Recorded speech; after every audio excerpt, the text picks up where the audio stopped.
So we're gonna do a update video on this excavator bucket wood stove that we built. We have a whole bunch of build videos on it if you guys are interested. But as of today, we're going to test it out a little bit. It's just getting to be winter here again. We kind of finished it in last spring, so we didn't really get to test it out. But before we light it up, my buddy got this saw blade. It's a 60-inch saw blade he got a good deal on, and he was thinking it would look cool underneath the stove as like a base pad for it. So before we fire it up, we're gonna get that underneath, and then that's gonna take a little bit of screwing around. We gotta center it, and then he's got this conduit running through the floor for the fan blower, so that's gonna take a little bit screwing around. And then I don't know if you guys can hear, but he's not insulated yet, so it's been raining. Hopefully that doesn't sound too bad. But let's figure out how to center this thing. Pull an accurate here. Right somewhere around there. Nope, right there. 3 foot. 34. So what did you do to this thing? Did you clean it up? It was rusty when I got it. It just had like surface rust. I wire wheeled it down, and then I just applied some boiled linseed oil to it, and it turned out pretty nice. Came out with a nice finish. It doesn't look that bad a condition. Like the teeth, I mean, I don't know anything about saw blades really, but the teeth are all still in good shape, but it's a little dinged up. And I think, what'd you say, the other side was scratched or something? Yeah, it looked like one of the shear pins broke, and it gouged out the other side pretty good. There's some gouging in here. I don't know if that would cause it to deem it unusable. Yeah, I don't know. What'd you pay for this thing? $75. What a deal. We're getting a ballpark of where it's gonna sit. The biggest challenge is gonna be centering where we got to drill for that conduit underneath and lifting the whole thing up. It's not exactly light. 18? I would go 16 out the front. So be 32. That'd be more underneath. Oh, he's working on the electrical now, so the lighting's not the greatest. What's wrong with the light? It's just a little shadowy for. Underneath. Yeah, I know. It's just the shadows. It's not bad. You think? Yeah, just do 16. It'll be somewhere around there, because 16 off the front, and then just measure your side to side, and then we'll get a crosshair that we'll be able to see in the center of the saw blade, because we got to pick this whole stove up. You should have done this before you put it in place. What? Put the saw blade down. I didn't own a saw blade.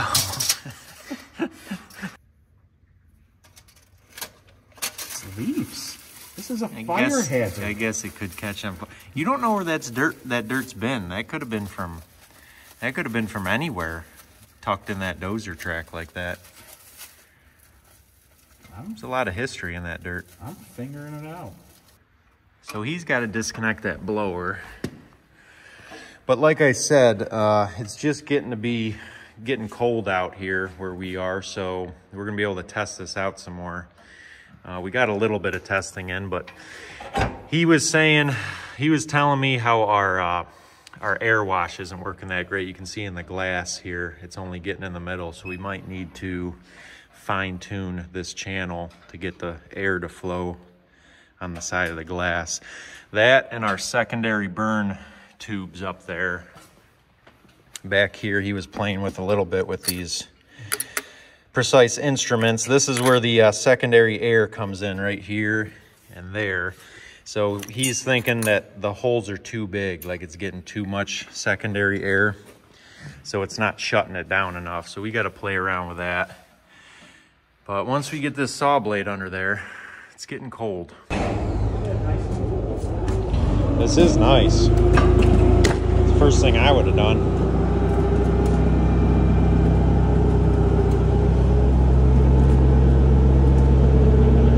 We gotta unscrew the chimney pipe, and then we're gonna just try to lift the stove straight up so we don't lose the position of it.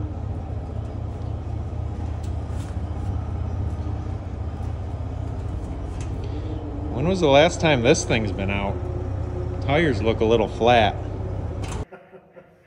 Oh, look, there's two of them. There's another one back there. Wow. That's a shelf. Oh, yeah, I could see. It's an expensive shelf.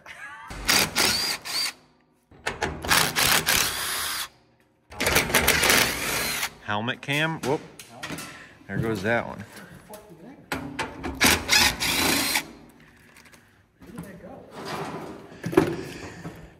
All right, you're loose. Did you see that? Nah, you'll get another one. You gotta slide it down. Will it move down?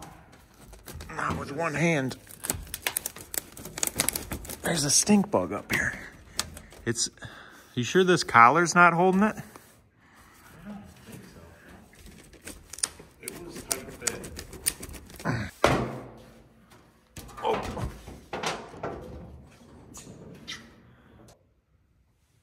Clean. It's only got a few burns in it. Half a crate of wood.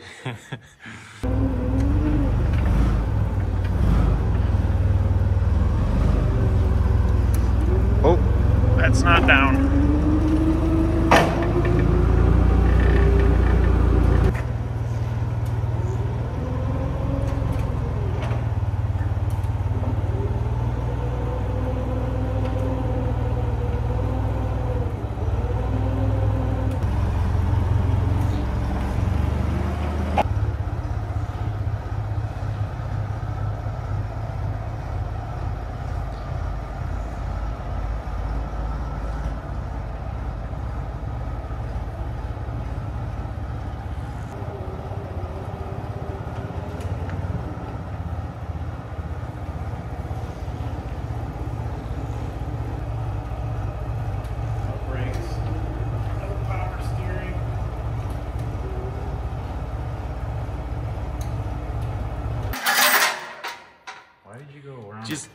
Just do a bunch of loops.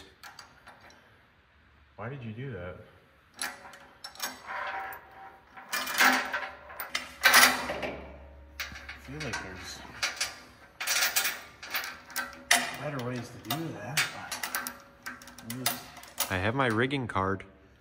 Do it the old iron worker way. Just put a bunch of wraps on it and poke it. Mm-hmm. Is that what they do? Think your forks are gonna bend with this 2,600 pound wood stove? It's a possibility. Mark's got a lot of power.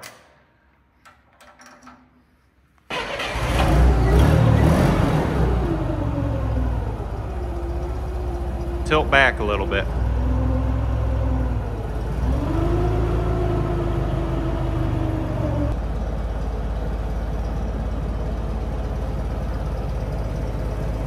Disconnect that?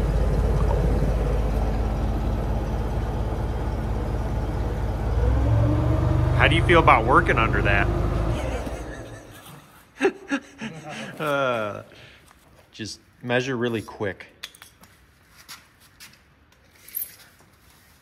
Okay. Yeah, it's only 2,600 pounds. What's the center of the pipe? Let's go 9 inches. I need my soapstone that's on the shelf because oh! You told me not to break that. What are you doing?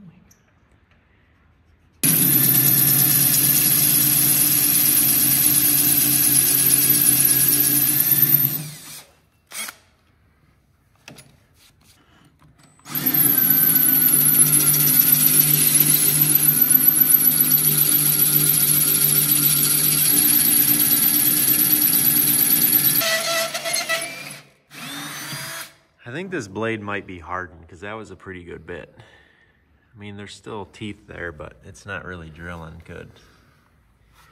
Is it going? No.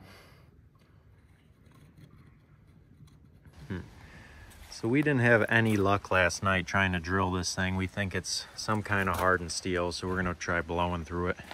And you're gonna burn off all my seasoning.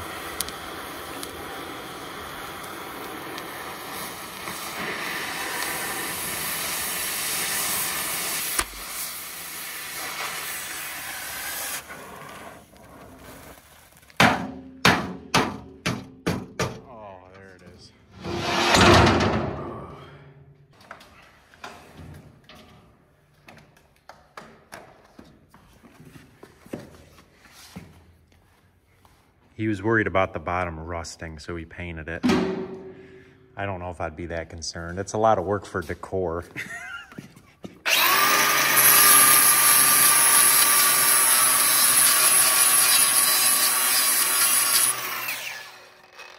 Good enough.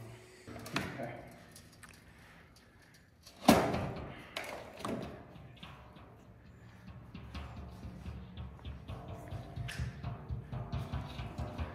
That thing looks taller than it sounds.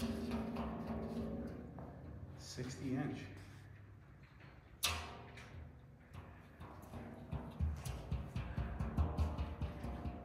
More. Okay, hold that. I got it.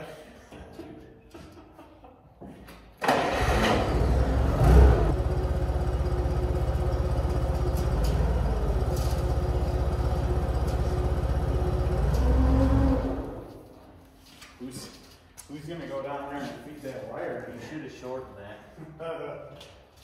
I'll get it. This is sharp. I told you it was sharp. I'm gonna scratch the floor. Oh, my concrete. Carbide teeth. How, Let's get it closer. Oh. You want a piece of wood? There's one right here. Feed it through. I can't even.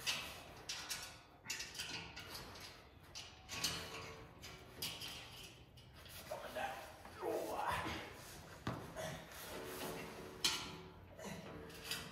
That, right? Keep her. Go, let me look. It's gotta go spin it up towards each corner.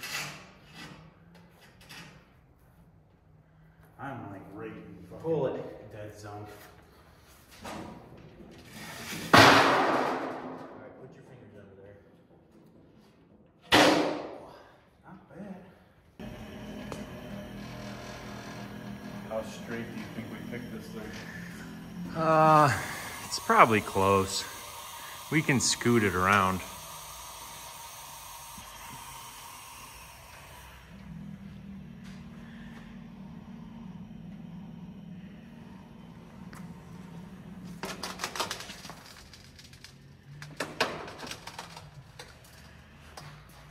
How neat is that? Is that cool? Is that what you're going for? Yeah. Does it look? Let's get the tow motor out of here.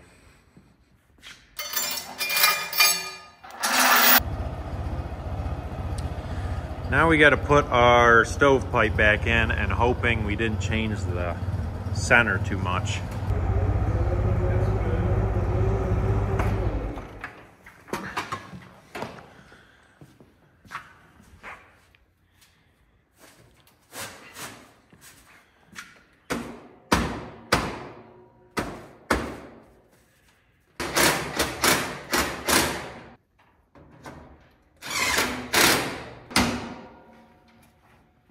Brian's.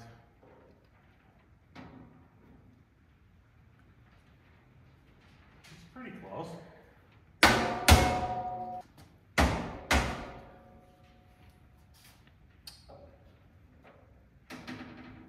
It gets more accurate each time I hit it.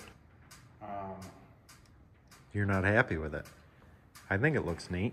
I like it. I just think we probably should have scooted it more forward. Now that I see it from over here. It's not terrible because the bucket sticks out, the ass sticks out so much, it kind of evens it out. A little bit maybe we could have, but... I like the finish on it. I'm going to do that to the rest of the stove. Wire wheel it and put coiled linseed oil on it. You think the whole stove's going to look that nice? Probably. And is it going to stay that finish, or is it going to like burn off? I'm sure it'll burn off in like the areas where it gets really hot, but I think it might look neat. I don't want to paint it. You like the rustic look. Yeah. So we just got a fire starting to roll in it, and we're going to do a lot more testing here coming up because we've been playing with the secondary burn. So when we built this stove, we tried to make it as efficient as possible. So we put in secondary burn tubes, which helps burn the rest of the gases that haven't burned in the primary combustion. We got a blower to disperse the heat, and we have a air wash system to help keep the glass clean. So we need to play around with it a little bit though. The glass is getting a little too dirty, and then we think we got to close off this secondary burn intake. So you got the blower hooked up too. He's got it on this neat timer, so you can just set it and forget it. And that's gonna help spread the blowers coming out of here. The blower's on the bottom, and then on the back of the stove, there's a whole chamber that comes up and through the top and comes out these tubes, and that helps spread it around the barn. It hasn't been too cold yet, but the couple times you had it going, it cooked you out pretty good, didn't it? Yeah, it's only gotten down into about the 40s or so. It gets it heated up in here without any insulation pretty well. Yeah, and he's not insulated yet. There's a lot of surface area on the stove, so it radiates a bunch of heat, and you could just fill it with wood. So it's going pretty good now. This is the main lever for shutting down the damper. So it's gonna close off the air. It's gonna burn a little slower. You can see the secondary burn tubes kind of firing there. That helps burn a lot more of the gases off to let it burn cleaner. So let me know if you guys want to see some more updates on this and how this does this winter in my buddy's barn. He's gonna try to get some of it insulated before it gets super cold, but we're not sure yet. But either way, we're gonna see how it does heating this place when it gets colder. And we gotta do some modifying, see how the glass is getting darker. We think we can play with the air wash on the door to get the glass cleaner. That blower comes out here, helps distribute that heat. Or maybe I'll do a whole walk around video on how we built it. We kind of got a lot involved with this whole thing, so I might be able to make another video and explain more of it. But other than that, thanks for watching.